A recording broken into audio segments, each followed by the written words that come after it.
Darkness hangs over the jungle like a suffocating blanket when Colonel Kiyono Ichiki lowers himself to one knee in the thick mud beside the river they call Tenaru.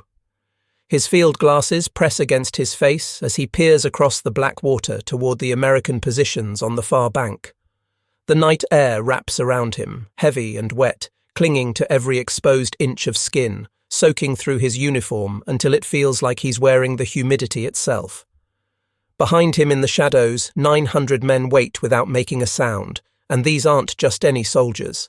These are veterans who've seen combat across China, who fought through Malaya, who helped crush resistance in the Philippines. These men have never known what it feels like to lose a battle. Ichiki's sword rests against his hip where it always does, that old familiar weight that's been part of him for so long he barely notices it anymore, though tonight he's acutely aware of every ounce of steel pressed against his body. The past 6 months have taught the colonel one simple truth that he believes with absolute certainty. Wherever Japanese forces appear in the Pacific, American forces vanish. Wake Island fell. Guam surrendered. The Philippines collapsed. It's been the same pattern repeated over and over until it became predictable as sunrise. The Americans run, or they throw down their weapons and raise their hands, and the rising sun flag climbs higher over another conquered territory. These Marines dug in across the river won't be any different from all the others. They can't be. His aide crawls up through the mud beside him, moving with practiced silence, and Lieutenant Furukawa's whisper barely disturbs the night air when he speaks. The men stand ready for your command, Honourable Colonel. Henderson Field will belong to the Emperor before the sun rises over these cursed islands. Ichiki acknowledges this with the slightest movement of his head, his eyes never leaving the American positions where he can see the tiny orange glows of cigarettes moving in the darkness. The enemy sentries are smoking in their foxholes like they're sitting in some peaceful place instead of on the edge of a battlefield. The indiscipline makes his stomach turn. The weakness of it offends something deep in his warrior soul. He turns slightly toward Furukawa and speaks quietly. These aren't the British soldiers we encountered in Hong Kong, Lieutenant. The Americans are nothing but weekend warriors pretending to be real soldiers. Factory workers who've never held a rifle until last year. Farm boys who think war is some kind of adventure. They have no discipline, no tradition, no understanding of what it means to be a true warrior. Laughter drifts across the water from the Marine positions, actual laughter on the night before battle, and Ichiki feels his lip curl in involuntary disgust. He's spent weeks studying intelligence reports about these Americans, reading everything the Empire's spies could gather about the men defending Guadalcanal. Most of them enlisted after Pearl Harbor out of anger and patriotic fervor, but anger isn't training, and patriotism isn't skill. The average Marine across that river has maybe 8 months of hurried training, learning to shoot and march and follow orders. But 8 months can't create the kind of warrior forged over centuries of samurai tradition.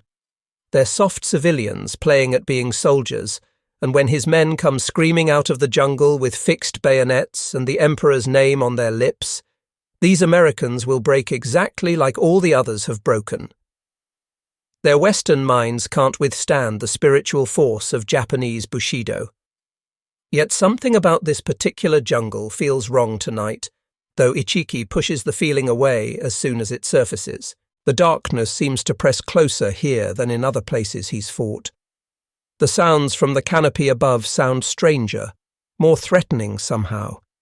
Even the air feels different, like the island itself is holding its breath and waiting for something terrible to happen. But these are just nerves talking, just the natural tension before battle that every commander feels no matter how many times he's led men into combat. Ichiki has commanded troops through 3 major campaigns without losing a single engagement. His record is perfect. His fingers find the ancient characters carved into his katana's handle, characters his grandfather carried through the Russo-Japanese War, words that translate roughly to honor in death and victory in life. These words have guided the Ichiki family through generations of warfare, and they've never failed yet. Tonight they'll carve a path through American flesh and blood, and Japanese honor will be restored to these God-forsaken islands. The colonel's voice cuts through the darkness with barely enough volume to reach Furukawa's ears. Signal the men that we attack in 1 hour. Tell them there will be no prisoners taken. These Americans must learn what it costs to defy the Emperor's will. Furukawa crawls away to relay the orders, disappearing into the shadows between the waiting soldiers, and Ichiki raises his field glasses one more time. The American positions look almost casual in their arrangement, like someone just scattered defensive positions without any real plan. Machine gun nests seem randomly placed. The mortars sit where they are without any apparent coordination or thought to interlocking fields of fire. Either these Marines are complete amateurs who have no idea what they're doing, or something else is happening that he can't quite see. He forces that second thought down before it can take root. There is no or. There's only the truth that Japanese steel has never failed, that Japanese courage has never wavered, that the soldiers of the rising sun have conquered half the Pacific Ocean, and these Americans are about to learn exactly why that happened. But as Ichiki settles into the mud to wait for the attack signal, one question keeps circling back through his mind, no matter how many times he dismisses it. Why aren't the Americans afraid? If they know Japanese soldiers are in this jungle, if they have any idea what's coming for them, why do they laugh and smoke cigarettes like they're on some kind of camping trip? 6,000 miles away in Tokyo, the newspapers have already prepared their victory headlines. The editors are already writing stories about another American defeat, another Japanese triumph, another step toward total domination of the Pacific theater. But here in the suffocating darkness of Guadalcanal's jungle, Lieutenant Furukawa moves between clusters of waiting soldiers and whispers final orders that sound more like prayers than commands.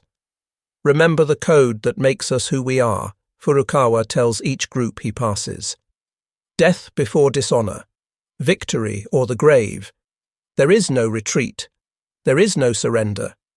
There is only forward until we win or until we die trying.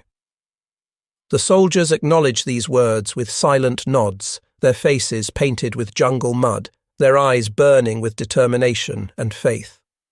These aren't conscripted peasants forced into uniform. These are hand-picked members of the elite 28th Infantry Regiment, the Ichiki Detachment, chosen because they're the best of the best. Private Yamamoto grips his rifle with hands that have killed Chinese soldiers and never trembled doing it. Sergeant Tanaka tests the edge of his bayonet with his thumb, feeling the blade sharp enough to slice silk, sharp enough to slide through American flesh like it's not even there. They are the sword of the Empire of Japan, and tonight that sword will cut deep into the enemy's heart.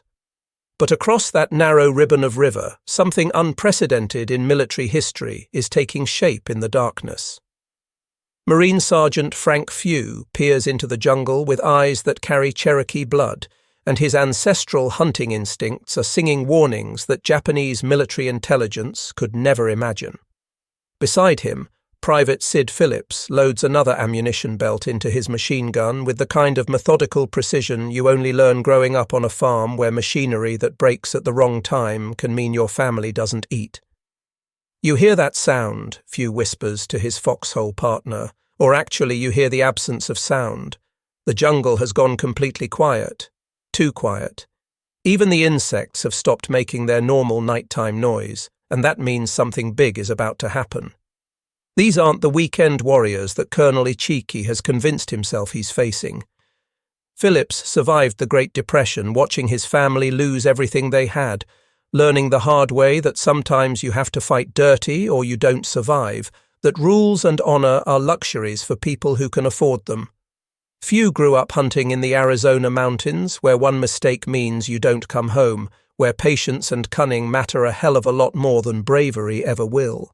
They're not fighting for some abstract concept like emperor worship or ancestral honor or national glory. They're fighting because they want to go home alive, and they're about to introduce the Japanese army to a type of warfare that exists nowhere in their military manuals, nowhere in their textbooks, nowhere in their centuries of samurai tradition. Colonel Ichiki rises from his position in the mud, his hand moving automatically to his sword hilt in a gesture so old his grandfather's grandfather would have recognized it instantly. Around him, 900 men prepare for what they absolutely believe will be a short, brutal, victorious battle. They've practiced this exact moment 1,000 times in training. The swift crossing of the river, the coordinated assault on multiple points, the terrified American retreat as Japanese bayonets come screaming out of the darkness. They've done it before and it's worked every single time. But nobody has told these Japanese soldiers that Marine Corps doctrine doesn't actually include retreating, that Marines are taught to hold their ground or die trying, that surrender isn't really in their vocabulary. Listen carefully to what I'm telling you. Ichiki addresses his battalion commanders in whispers barely loud enough to hear. The American Marines are undisciplined individualists who lack any sense of collective purpose. They have no spiritual strength like Japanese soldiers possess. When we charge with our bayonets fixed and the Emperor's name on our lips, their Western minds will shatter like cheap pottery. They'll run like rabbits from a wolf pack because that's what Americans do when faced with real warriors. His intelligence reports support everything he believes about these enemies. Americans come from a soft democracy where every single person thinks they're special, where collective sacrifice for the greater good is impossible, where discipline means following suggestions instead of obeying orders. How can men like that possibly stand against soldiers raised on 2,000 years of samurai tradition, soldiers who would rather die than dishonor themselves? Across the water, machine gunner Art Pendleton is testing his weapons traverse for probably the 100th time tonight, calculating fields of fire with the cold precision of a Massachusetts factory worker who understands that machines either work perfectly or people end up dead. His loader, Whitney Jacobs, arranges ammunition belts with obsessive care because growing up poor in Depression-era America taught him that wasting anything, even bullets, can get you killed just as dead as enemy fire. These Marines aren't thinking about emperors or democracy or any of the abstract reasons nations go to war. They're thinking about the Japanese soldier who used a white flag to lure Colonel Gertger's patrol into an ambush last week, then beheaded the survivors and mutilated their bodies so badly the Marines who found them threw up.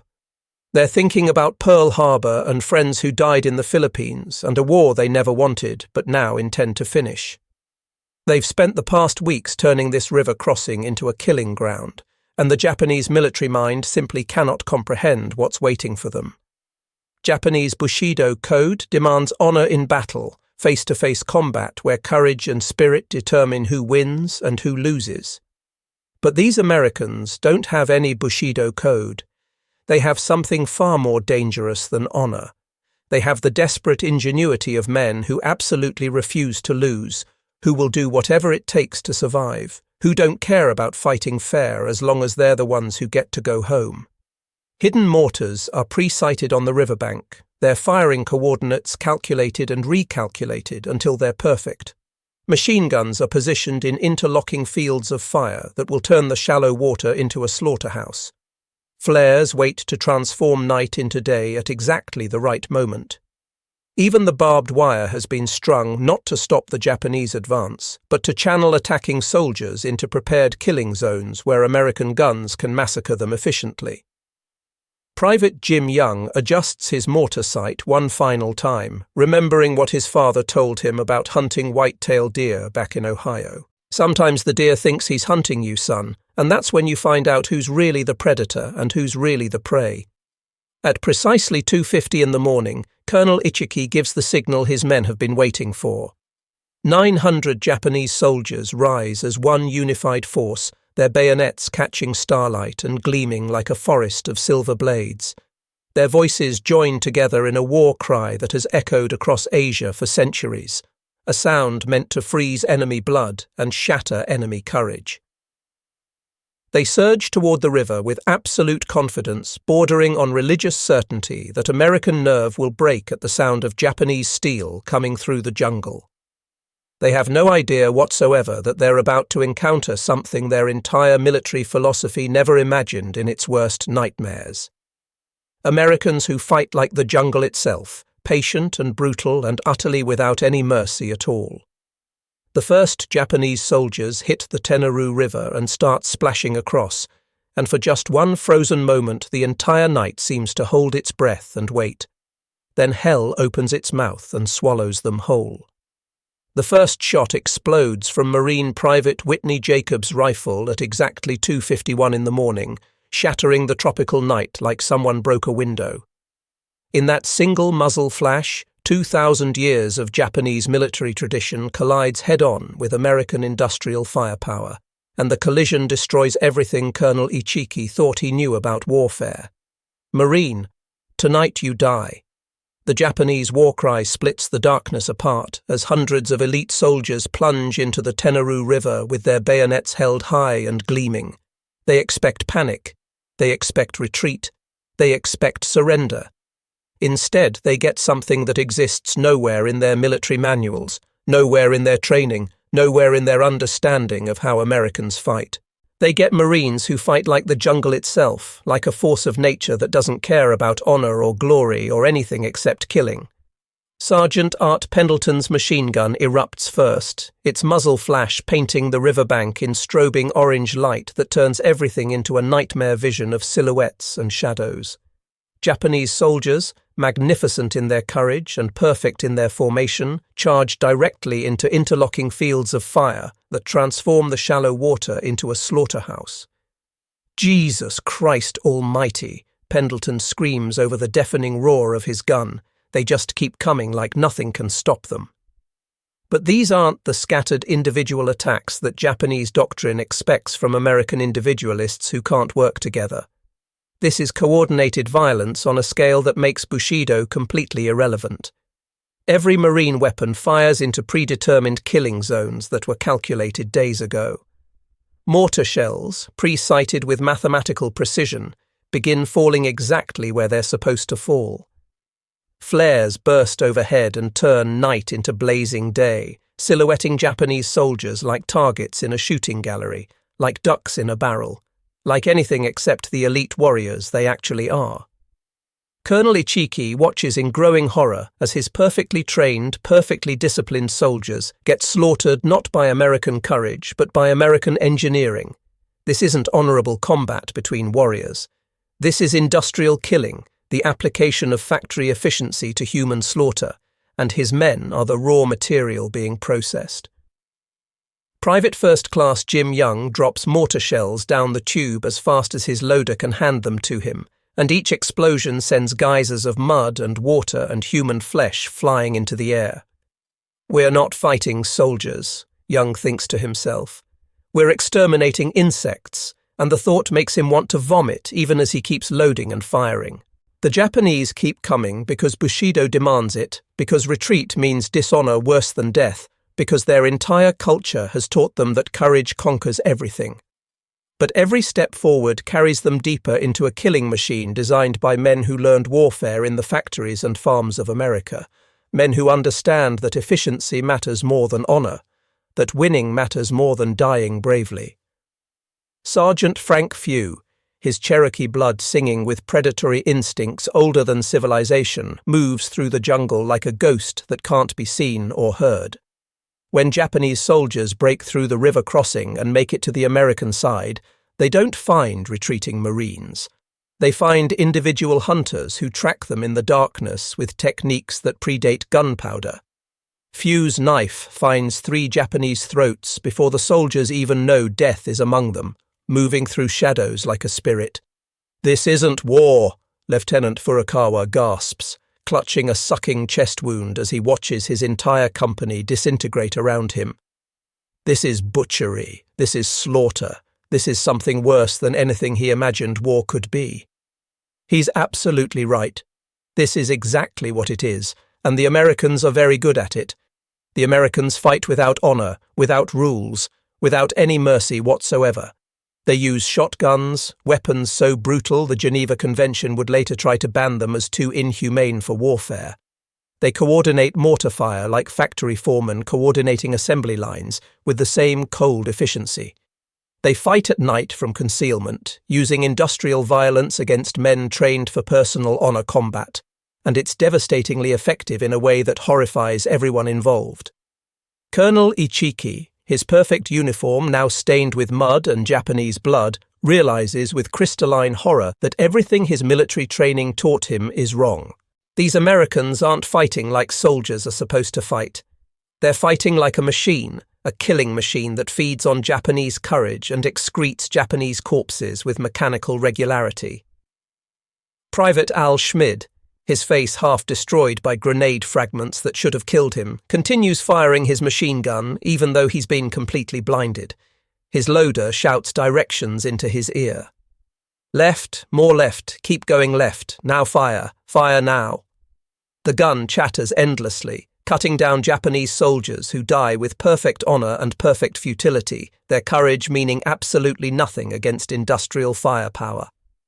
They're in the wire, they're tangled in the wire, Corporal Johnny Rivers screams, watching Japanese soldiers get caught in barbed wire that channels them directly into his machine gun's kill zone, like cattle being led to slaughter.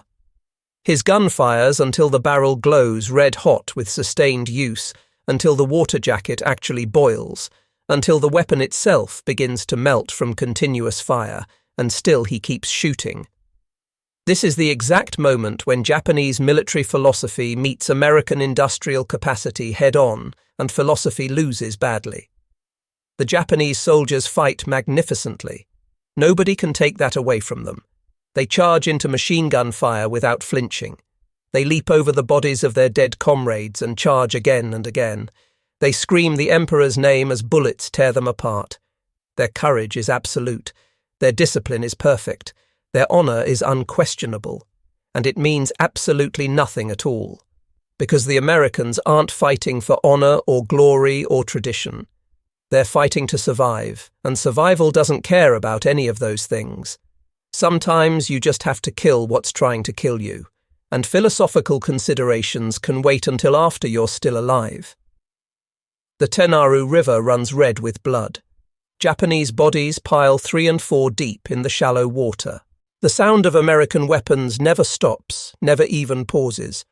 Machine guns, mortars, rifles, shotguns, all firing in a coordinated symphony of destruction that turns elite Japanese soldiers into scattered meat and broken bones. At 4:17 in the morning, Colonel Ichiki commits seppuku in the jungle. He doesn't die in glorious combat with an American bayonet. He doesn't fall while leading a final heroic charge. He dies alone among the trees, disemboweling himself with his ancestral sword because he cannot face the truth of what's happened here. American cowardice, as he understands it, has just destroyed the finest soldiers Japan could produce, and he can't live with that knowledge. His suicide note, found days later by Marines searching the jungle, contains exactly one line written in careful characters. We did not understand what we were fighting. By the time dawn breaks over Guadalcanal, 890 Japanese soldiers lie dead along a 100-yard stretch of riverbank. The Marines lose 43 men. The mathematical brutality of that casualty ratio tells the entire story better than any after-action report ever could. This isn't warfare as the Japanese understand it, as they've trained for it, as their culture has prepared them for it. This is extermination. Pure and simple. Sergeant Few walks among the Japanese bodies as morning light filters through the jungle canopy, and many of the dead soldiers are younger than he is. Their uniforms are neat and clean. Their equipment is perfect. Their weapons are well maintained. They died like heroes from a different century, killed by men from the next one, killed by a type of warfare they couldn't even imagine. Private Phillips stares down at a Japanese soldier who can't possibly be more than 17 years old. The boy's hand is still clutching a photograph of what must be his family back home, people who will never know exactly how or where he died. The boy's eyes are open, staring at absolutely nothing, and Phillips realizes with sick certainty that this is what modern warfare actually looks like. Not honor and glory like the recruiting posters promised, but efficient slaughter organized along industrial principles. God help us all, Corporal Pendleton whispers, surveying the carnage his machine gun has created across the riverbank. What have we become? What kind of men are we now? The answer hangs in the humid morning air, unspoken but understood by every single Marine who survived the night. They've become exactly what they needed to become to stay alive. Not heroes, not warriors, not soldiers fighting for noble causes or higher purposes. They've become killers, efficient and remorseless and utterly effective killers. And in the jungle hell of Guadalcanal, that's the only thing that actually matters. The photographs taken after the battle tell the story better than any military report ever could. Japanese bodies stacked like cordwood along the Tenarú River. American Marines standing among the carnage, not celebrating, not smiling, not posing for victory shots. Just staring with the hollow eyes of men who've discovered something terrible about themselves and can never unknow it. The mathematical precision of modern slaughter laid bare in black and white images that would haunt everyone who saw them. Private Frank Pomeroy, who survived the battle and would live another 50 years, carried one image in his mind for the rest of his life. A Japanese officer's sword still clutched in its owner's death grip, reflecting the morning sun like an accusation that could never be answered. "We fought like animals," he wrote to his sister back in Massachusetts. And the worst part, the part I can't stop thinking about, is that it worked. We won because we abandoned everything we were taught about fighting fair. That letter captures the psychological transformation that Guadalcanal forced on American fighting men better than any historical analysis. They went into the jungle as civilized soldiers trying to follow rules of honorable combat. They came out as something else entirely, something they didn't quite recognize when they looked in mirrors. Men who understood that winning matters more than honor, that survival trumps glory every single time, that efficient killing beats courageous dying without any question. The Japanese military machine, built on 2,000 years of samurai tradition and cultural identity, never really recovered from that realization. Within weeks, intelligence reports from other Pacific battles began reflecting a new reality that Japanese commanders couldn't ignore. Soldiers who had charged American positions with suicidal courage since Pearl Harbor now hesitated before attacking. They dug deeper foxholes. They fought more defensively. The terrifying confidence that had carried them across Asia began to crack and crumble. Because word spreads quickly in any army, especially bad news, and the word spreading through Japanese forces was that Americans weren't fighting like civilized soldiers anymore. They were fighting like the jungle itself, patient and brutal, and utterly without any mercy whatsoever. Lieutenant Colonel Merritt Edson, who commanded Marines at what became known as Bloody Ridge, received a letter from a captured Japanese officer that perfectly summarized the psychological impact of American jungle tactics. "Your soldiers fight without honor," the letter read. "But they fight to win, and we can no longer count on your weakness to give us victory." That single sentence represents one of the most important strategic shifts in military history, though most people wouldn't recognize it as such. For the first time since Pearl Harbor, Japanese commanders had to plan for American competence instead of American cowardice. They had to assume that Marines would fight to the last man instead of surrendering when things got difficult. They had to assume that Americans would use any tactic, no matter how dishonorable, to achieve victory. "The war isn't about dying for your country," Marine Sergeant Sid Phillips would say years later. "It's about making the other poor bastard die for his country, and we got very good at that." Interviewed 50 years after the battle, when he was an old man with grandchildren, Phillips put it simply. "We went to Guadalcanal as boys playing soldier, pretending we knew what war meant. We came back as men who knew how to kill efficiently, who understood that war isn't about bravery or honor or any of the things they tell you in training. It's about survival, and the Japanese never expected that transformation. It cost them the war. But the cost extended far beyond military strategy or tactical considerations. The Marines who fought at Guadalcanal returned home eventually, but they carried something dark and permanent in their souls that would never go away. They discovered that civilized men could become savage killers when survival demanded it. They learned that courage without competence is just suicide with extra steps, that honor without victory is just death wearing a prettier uniform. Most disturbing of all, they learned that they were very, very good at killing other human beings, better than they ever imagined they could be. Private Art Pendleton never talked much about the war after he came home.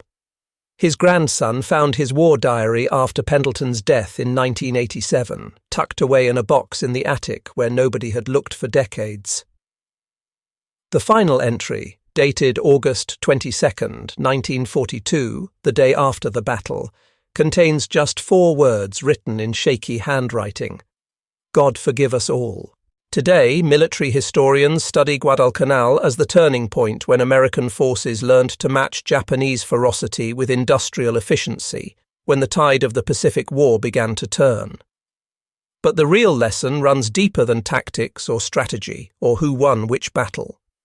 Guadalcanal proved that civilization is a thin veneer, easily stripped away when survival is at stake. It demonstrated that ordinary men, farmers and factory workers and store clerks can become extraordinarily effective killers when properly motivated and trained. It showed that honor and courage aren't enough when your enemy has abandoned those concepts for pure efficiency. The Japanese soldiers who died at the Tenaru River were brave beyond question. They were disciplined and honorable. They died for emperor and country with perfect courage, exactly as their culture taught them to do. But courage isn't enough when your enemy has abandoned honor for efficiency, when your opponent fights not for glory but for survival, when the other side has turned warfare into an industrial process. In the end, that's the lesson written in Japanese blood along a jungle river on an obscure Pacific island that most Americans had never heard of before the war. Sometimes the side that fights dirtiest is the side that goes home alive, and sometimes survival requires you to become something you never thought you could be.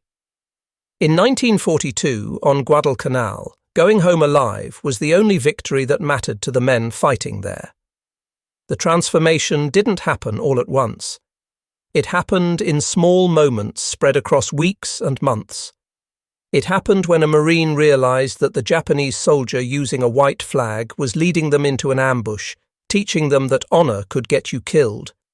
It happened when they found the mutilated bodies of their friends and understood that this enemy didn't play by the rules they'd learned. It happened in 1,000 small decisions where men chose survival over honor, efficiency over glory, winning over dying bravely. And by the time Colonel Ichiki led his men across the Tenaru River, the transformation was complete. The Americans waiting on the other side weren't the same soldiers who had landed on Guadalcanal weeks earlier. They were something new, something the Japanese had never encountered before, something their military philosophy had no answer for. The jungle itself seemed to teach the Marines how to fight. The darkness taught them patience. The heat taught them endurance. The mosquitoes and disease taught them that survival meant adapting or dying. And somewhere in that adaptation, they stopped being civilized soldiers and became something more primitive, more efficient, more deadly. The Japanese understood warfare as a test of spirit and courage. The Americans learned to understand it as a problem to be solved with the most efficient tools available. When those two philosophies collided at the Tenaru River, efficiency won and courage died by the hundreds. The river would run red for days afterward, and Marines walking its banks would find Japanese bodies for weeks, young men who died believing they were dying for something greater than themselves, never understanding that their sacrifice meant nothing against industrial firepower. Some of the Marines who fought that night would go on to fight across the Pacific, island hopping toward Japan itself. They would see more combat, more death, more horror than any human being should have to witness.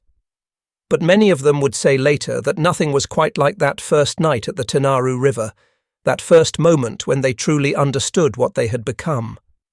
That was the night they stopped being soldiers and became killers. That was the night honor died and survival took its place. That was the night they learned the fundamental truth that would carry them through the rest of the war. In the end, it doesn't matter how bravely you die. All that matters is that the other guy dies and you don't. Everything else is just decoration on top of that basic fact.